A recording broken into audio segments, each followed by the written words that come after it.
रोजमन क्रुजान Cuncolim युनियनाक 2 Golan हारोवन अखिल गोय tiger cup inter village football सर्तीचे फुडले फेरयेन प्रवेश केलो। गोवा युनायटेड स्पोर्ट्स अकादमीन आयोजीत केल्ले सर्तीची ही मॅच नावेलच्या रोझरी खेळा मैदानाचेर जाली। 14व्या मिनटाक स्टीफनान गोल करून रोजमन क्रुजाक खातें उक्तें करून दिलें।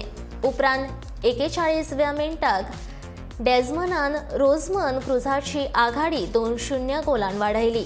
दुसऱ्या अर्धात स्टीफनान आनीक 2 गोल करून आपली हॅट्रिक पुराय केली, जाल्यार जेसलॉय आनी सावियोन दरेकी 1 गोल केलो। कुंकळ्ळी युनियनाच्या त्रिजॉनान 2 गोल नोंदयले।